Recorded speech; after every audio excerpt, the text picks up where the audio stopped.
What's up, guys? Welcome back to another Destiny 2 Forsaken video, and today we'll be going over the new Solar Titan subclass. It is called the Code of the Devastator, aka Burning Maw.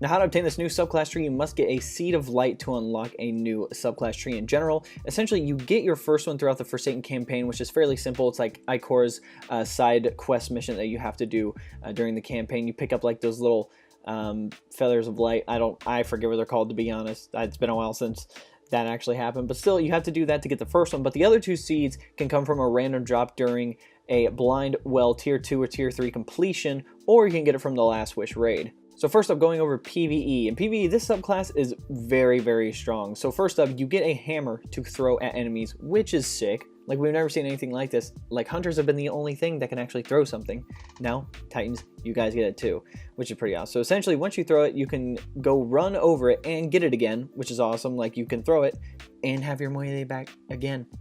And again, and again, and again, if you rinse and repeat. Plus, if you hit an enemy and pick it up, you start your health regen as well, which is pretty cool. And the more ability kills you get, the higher Roaring Flames gets. It goes up to ×3, which means your hammer does more damage to those enemies. So it's kind of like a little chain reaction thing going on. It has a lot of synergy. So the super allows for both crowd control and DPS aspects. Both, maybe not at the same time, but both can be good for it. So for the crowd control, you can melt through a bunch of ads very, very quickly. Plus with Roaring Flames, every kill you get, the stronger your super can get, which leads into kind of like that boss DPS aspect. So once you get a few kills and let like Roaring Flames do its work and let it kick in, you can do a lot of damage with the ground slam and let the tornado do a lot of work. It's like a damage over time with the tornado of fire, whatever people want to call it. I don't really know. That gets like tracks at enemies. So it's pretty sick. So there's a lot of synergy with this thing when it comes to PvE.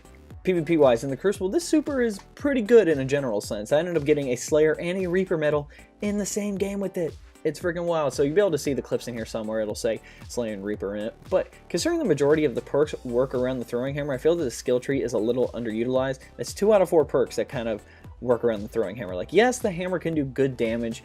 And the more when Roaring Flames is up, like obviously if Roaring Flames is ×3, your hammer's going to do a lot more damage. I haven't really tested it out a lot, but I feel that the hammer isn't very accurate, and by the time you go to pick it up, like, and get your health regen back, potentially, you can get picked off by the other team fairly easily. Like, yeah, you want to play aggressive with the hammer and whatnot, but you have to go pick it up to get your health back, versus if you're a Sentinel Titan using the Ward of Dawn, all you have to do is get a melee and get your health back. So that's kind of a little downfall in my opinion. The only time Roaring Flames is viable is when like you're actually using a super, which can be good for taking down other people who are using their super as well. Like, you take down like 2 or 3 enemies, you have an Arc Strider coming towards you, guess what? Slam that boy into the ground, send a Firing Flame over. It does a lot of damage because Roaring Flames is up. So I think it's pretty useful. Like, now I'm not saying the skill tree is bad by any sense. Like the super itself, very, very strong, and it lasts a pretty good amount of time, which is crazy. The Tornado Flames track people down, and if it doesn't initially kill them, the tornado does damage over time.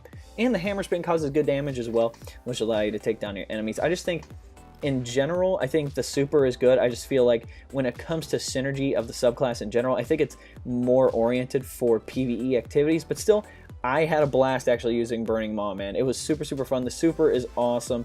I just wish I could have utilized the other 3 perks a little more often. Finally, my ranking is a 9 out of 10. Overall, the super is very strong, and it's fun for all activities, including PvP. I only wish that the skill tree abilities were a little more viable in PvP, but in general, the super does work. It still can perform crazy well. Like, I was in the Crucible, and guess what? Some guy laid down a Well of Radiance, and guess what? Most of his team was just standing in it, so guess what I did? I popped the freaking big hammer, slammed it. It was so freaking cool. So yeah, I think this thing is pretty good in general. I just think definitely more oriented for PvE.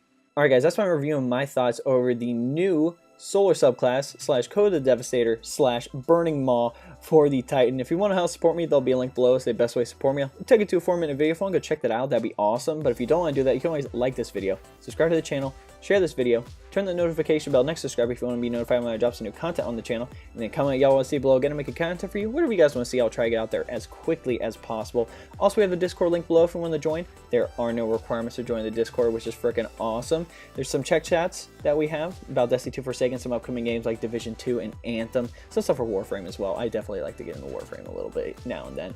And we also have some voice chat, so if you want to talk to me, it's going to be the best way to do that. Alright guys, hope you enjoy this video. We'll catch you next time.